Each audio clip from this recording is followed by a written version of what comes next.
सुप्रभात। जीवन को सुखमय बनाने की कला, यह हमारी आज की आध्यात्मिक चर्चा का विषय। जीवन को सुखमय बनाने की कला। केवल प्रेम ही भागवत कार्य को समझ सकता है और उसके रहस्यों को जान सकता है। मन, विशेष रूप से भौतिक मन, ईश्वरीय रहस्यों को ठीक तरह से देख सकने के अयोग्य है, लेकिन फिर भी वो हमेशा निर्णय देना चाहता है। मन के अंदर सहज सरलता, निष्कपटता, नम्रता जो चेतना को शासन करने देती है, वही मनुष्यों को अज्ञान और अंधकार से बचा सकती है।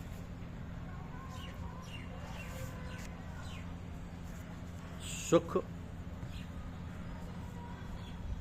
या सुखी जीवन का रहस्य ये है कि सुखम व वादि व दुख प्रियम व वादि वाद प्रियम यथा प्राप्त मुपासित हृदय न पराजितम। इस जगत की रचना ही त्रिगुणात्मक है, इसलिए इसमें सर्वत्र विषमता रहेगी, और यह विषमता भी कभी सुख रूप से भाषित होती है तो कभी दुख रूप से। सुख और दुख एक ही सिक्के की दो दिशाएं हैं। एक ओर से देखो तो सुख दिखता है, दूसरी ओर से देखो तो दुख। एक समय एक परिस्थिति अनुकूल दिख पड़ती है तो दूसरे समय वही अनुकूलता प्रतिकूल दिखने लगती है, और इस कल्पित अनुकूलता एवं प्रतिकूलता को ही प्रिय और अप्रिय नाम देकर मनुष्य सुखी और दुखी होता है। इसी कारण श्लोक में कहा गया है कि यदि सुखरूप जीवन व्यतीत करना हो तो यथा प्राप्त मुपासित, यानी जिस समय जो भोग हो जाए या जिस समय जो भोग आ जाए उसे सिर चढ़ा लो, क्योंकि वो तुम्हारे पूर्ववत कर्मों के पुरस्कार स्वरूप ईश्वर की ओर से तुम्हारे ही हित के लिए तुमको मिला है।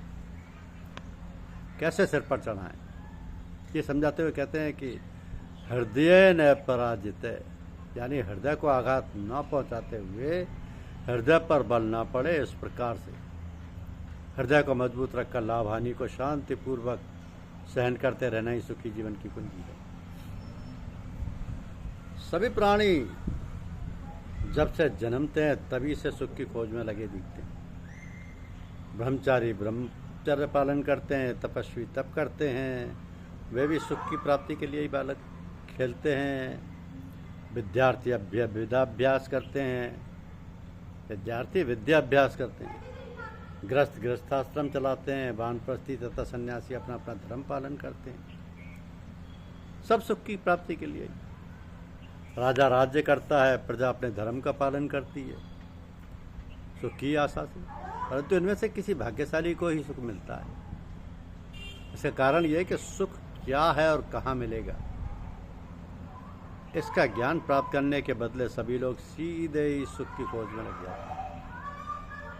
अन्न के बाजार में जाकर पुस्तकें खोजें या लोहे की दुकान पर जाकर औषधि खोजें तो वो कहाँ से मिल सकेगी। यानी जो वस्तु जहाँ नहीं है उस वस्तु के लिए वहाँ मनुष्य कल्प भर खोजता रहे तो भी वह उसे कदापि नहीं मिल सकती। और जिस वस्तु की खोज करते हैं जब तक उसके स्वरूप को ना जान लें तब तक वो कहाँ मिलेगी, इसका निश्चय कैसे कर सकते हैं। इस प्रकार जैसे एक अंधा खोई वस्तु को ढूंढने के लिए व्यर्थ प्रयत्न करता है, वो हाथ नहीं लगती, वैसे ही सुख भी किसी के हाथ नहीं लगता। और तो यदि सुख की खोज करनी हो तो सुख क्या वस्तु है, अर्थात उसका स्वरूप क्या है, ये पहले जानना चाहिए। उसके बाद यह निश्चय करना चाहिए कि वो कहाँ मिलेगा। इन दोनों बातों का निश्चय करने के बाद यदि सुख की खोज की जाएगी तो उचित कीमत देने पर भी वह अवश्य ही मिल जाएगा। अतः पहले सुख क्या है और उसका स्वरूप क्या है, इसका विचार करना। एक छोटे शिशु का सुख गली में खेलने वाले लड़के के सुख से पृथक होता है। एक विद्यार्थी का सुख गली में खेलने वाले लड़के की सुख की अपेक्षा विलक्षण होता है। स्त्री का सुख पुरुष के सुख से अलग होता है। गृहस्थ का सुख सन्यासी के सुख के विरुद्ध होता है। त्यागी पुरुष शरीर का कष्ट देकर सुख का अनुभव करता है।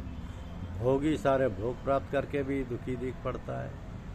इस प्रकार सुख प्रत्येक व्यक्ति के लिए अलग अलग दिखलाई देता है। तो सुख की परिभाषा एक सामान्य नियम को खोजना चाहिए। बुद्धि के आधार पर प्राणी मात्र को दो विभागों में बांट लें तो एक और मनुष्य होंगे, दूसरी ओर अन्य सारे प्राणी। इन सारे प्राणियों में एक ही अहंकार वृत्ति काम करती है, अतः उनके सुख का आदर्श एक ही होता है। उनके अहंकार का अर्थ है मैं हूँ और मुझे जीना है। यही कारण है कि उनका सारा व्यवहार देह के निर्वाह के लिए ही होता है और उस प्रवृत्ति में ही केंद्रित हो जाता है। यानी जीने के लिए आहार प्राप्त करना, थकने पर आराम करना, शरीर के नाश का भय दिखलाई पड़े तब उनका सामना करना, काम वासना के वश होकर संतान उत्पन्न करना, इन चार बातों के सिवा कोई दूसरा भी विचार मनुष्य तक प्राणियों को नहीं होता। और इन चारों बातों का निर्वाह बिना अड़चन के हो, यही इन प्राणियों का सुख है। अतएव इन सभी प्राणियों के सुख का आदर्श एक ही है, परंतु मनुष्य को पूर्ण विकसित अंतःकरण मिला है। इससे उसके शरीर में अहंकार के अतिरिक्त मन, बुद्धि, चित्त ये तीन वृत्तियां और रहती हैं। अब प्रत्येक अंतःकरण के वृत्तियों के संस्कार विभिन्न होने के कारण प्रत्येक मनुष्य के सुख के आदर्श भी विभिन्न होना स्वाभाविक है। तथापि समर्थ चिंतकों ने इन सारे आदेशों को विवेक से समझने के लिए सुख दुख की परिभाषा जिस प्रकार की है कि अनुकूल वेदनीयम सुखम, प्रतिकूल वेदनीयम दुखम। यानी जिस परिस्थिति में अनुकूलता का बोध हो वो सुख है और जिससे प्रतिकूलता का बोध हो वो दुख है। अब यदि इस कसौटी पर सुख दुख को कसें तो प्रत्येक व्यक्ति की दृष्टि में अनुकूलता प्रतिकूलता विभिन्न दिख पड़ेगी, क्योंकि प्रतिकूलता और अनुकूलता का भान होना चित्त के संस्कारों पर अवलंबित है। उदाहरण के लिए बीड़ी पीने वाले के लिए बीड़ी पीना अनुकूल जान पड़ता है और जिसको उसकी टेव नहीं उस मनुष्य को बीड़ी का धुआं भी प्रतिकूल जान पड़ता है। इस प्रकार एक ही वस्तु एक मनुष्य को सुख रूप दिख पड़ती है और वही उससे पृथक संस्कार वाले को दुख रूप लगती है। इसी प्रकार मधुर रस एक आदमी को सुख रूप लगता है और दूसरे को नहीं लगता। अफीम जी को अफीम मिलने पर आनंद का पार नहीं रहता और उसी को खाने से वह आदमी जिसको अफीम खाने की आदत नहीं है मृत्यु को प्राप्त हो जाता है।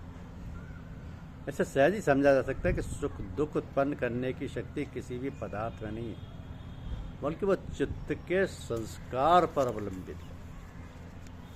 अब इसके बाद यह देखना है कि प्राणी मात्र सुख की खोज में क्यों लगी। इसके लिए प्राणियों में जो जीव नामक चेतन अंश है उसके स्वरूप को देखना चाहिए। सत्य चित्त आनंद घन परमात्मा स्वयं अपनी माया का पर्दा ओढ़कर ईश्वर बनता है और सृष्टि की रचना करके उसका संचालन करता है, तथा वही परमात्मा अविद्या का पर्दा डालकर जीव रूप बन जाता है और संसार में सुख दुख के व्यवहार में फंस जाता है। तो जीव शुद्ध स्वरूप से तो आनंद स्वरूप यानी सुख रूप है ही, परंतु अविद्या के कारण उसका सुख स्वरूप ढक गया है। अतः भटके हुए के समान अपने ढके हुए सुख को अपने में न खोजकर बाहर के पदार्थों में खोजता है और अपने अंदर के निरतिशय और अक्षय सुख पाने के लिए जोर मारा करता है। और मनुष्य के शरीर की रचना ही ऐसी है कि इंद्रिय बहुर्मुख है। बहुर्मुख इंद्रियों के कारण प्रत्येक जीव अनादिकाल से अनेक योनियों में भटकता बाहर के पदार्थों में यानी संसार के विषयों में ही सुख की खोज करता आ रहा है और सच्चा सुख मिलता नहीं, क्योंकि विषयों में सुख है ही नहीं। यह हम देख चुके। विषयों में तो सुख की भ्रांति होती है और लोग उसको सच्चा सुख मानकर भोगते हैं, पर प्राप्त होता है सुख के बदले दुख। ये भ्रांति क्यों होती है, इसका विचार करना चाहिए। एक कुत्ता जब सूखे हाड़ का टुकड़ा मुंह में डालकर जोर से चबाता है तो वो कड़ा हाड़ उसके जबड़े से घिसता है और उससे खून निकल आता है। उस लहू का स्वाद कुत्ते को मिलता है और वो स्वाद हाड़ में से आ रहा है ऐसा समझकर कुत्ता उसे बारंबार चबाता है, जिससे उसका अपना ही जबड़ा अधिक चलता जाता है और खून भी अधिक निकलता है। उसके स्वाद को कुत्ता सूखे हाड़ का स्वाद मानता है। इसी प्रकार की भ्रांति जीव को भी होती है और उसे जीव भी मान लेता है कि उसको विषयों में से ही सुख मिलता है। ये कैसे होता है, ये समझने के लिए सहज ही विशेष विचार की आवश्यकता प्रतीत होती है। एक आदमी को मिठाई खाने की तीव्र इच्छा हुई। इच्छा होते ही उसको चित्त व्यग्र हो गया और उन्मत्त के समान में मिठाई पाने के लिए चेष्टा करने लगा। प्रारब्ध बस या पुरुषार्थ से मिठाई मिल गई और शांत तो प्रसन्न हो गया। चित्त शांत और प्रसन्न होते ही उसमें सुखरूप आत्मा का प्रतिबिंब पड़ा और इससे उसको अनुभूति हुई। अब मिठाई खा लेने के बाद चित्त में कोई दूसरी इच्छा जागृत हुई और इच्छा के जागृत होते उसके स्वभाव के अनुसार चित्त फिर व्यग्र हो गया तथा पूर्व प्राप्त सुख की अनुभूति भी नष्ट हो गई। अब यदि मनुष्य सुख कहाँ से आया इस स्थिर बुद्धि से विचार करे तो उसकी समझ में आ जाएगा कि मिठाई मिलने या किसी इच्छित पदार्थ के मिलने पर चित्त शांत हुआ और उसके कारण ही सुख का अनुभव हुआ। अतः सुख का कारण मिठाई का मिलना नहीं है, बल्कि मिठाई द्वारा प्राप्त शांति के द्वारा ही उसकी अनुभूति हुई। इसके बदले मनुष्य ब्रह्म बस ये मान लेता है कि मिठाई से सुख मिला और इसी कारण वह सुख के लिए विषयों में दौड़ा करता है। इस बात को और भी स्पष्ट करके कहें तो कह सकते हैं कि मिठाई की इच्छा होने से चित्त चंचल हुआ, मिठाई पाने से चित्त की चंचलता मिटकर शांति मिली, चित्त शांत होने पर इसमें आत्मा का प्रतिबिंब पड़ा और सुख का अनुभव हुआ। तो चित्त शांत होने पर उसमें आत्मा का प्रतिबिंब पड़ने पर सुख हुआ। इस प्रकार बात को भूलकर जीव इस भूम का सेवन करता है कि मिठाई से सुख मिला। इसी प्रकार विषयों का सेवन तो करता है सुख मिलने की आशा से, पर सुख नहीं मिलता। इसका समर्थन करते हुए विद्यारण्य जी कहते हैं कि यत सुखाय भवत्ते तद ब्रह्मेव प्रतिबिंबनात् वृत्तिष्वन्तु मुखास्य निर्विघ्नं प्रतिबिंबनात्। अर्थात जिस पदार्थ के प्राप्त होने से सुख मिलता है उसका कारण और पदार्थ नहीं, बल्कि इच्छित पदार्थ की प्राप्ति से चित्त शांत होता है और उसमें आत्मा का प्रतिबिंब निर्विघ्न पड़ता है, जिससे सुख की अनुभूति होती है। इससे सारांश निकला कि चित्त का स्थिर होना ही सुख शांति का उपाय है, सुख प्राप्ति का उपाय है। तो इस प्रकार चित्त का शांत रहना यानी भगवत स्वरूप में लगे रहना ही सच्चा सुख है। सुख का कोई दूसरा स्वरूप नहीं है। अब यह देखना है कि सुख की प्राप्ति के लिए चित्त को शांति कैसी मिले। सुख दुख की परिभाषा करते हुए मनुस्मृति में कहा गया है कि सर्वपर्वश दुखम सर्वात्मवंशन सुखम।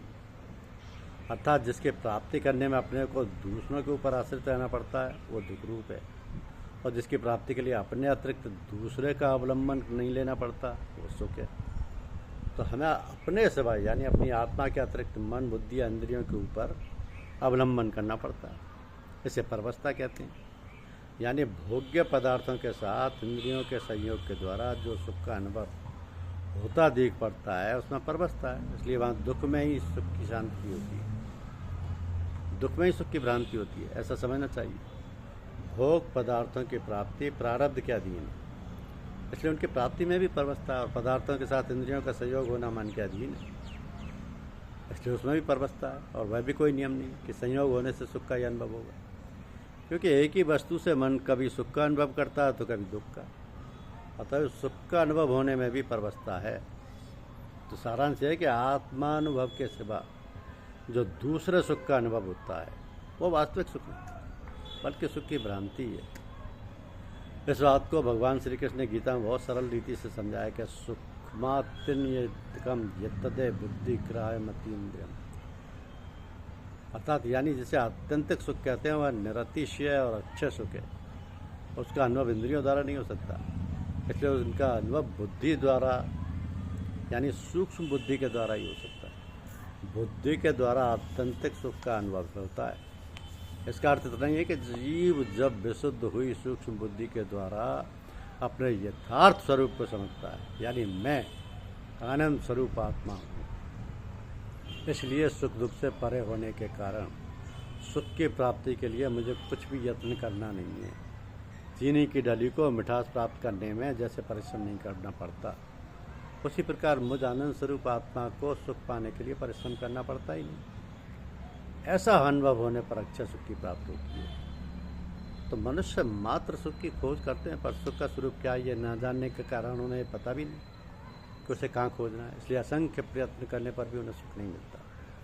अतएव चित्त की शांति ही सुख का सच्चा स्वरूप है, और वो प्राप्त होती है अपने स्वरूप के ज्ञान के द्वारा, और उसके लिए जो मूल्य चुकाना पड़ता है वो इच्छा मात्र का त्याग।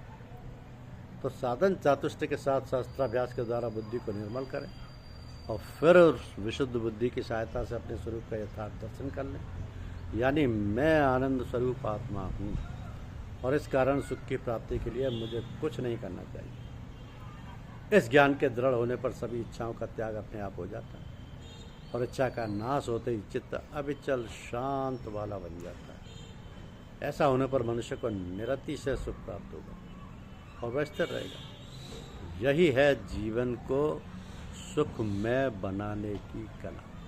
धन्यवाद।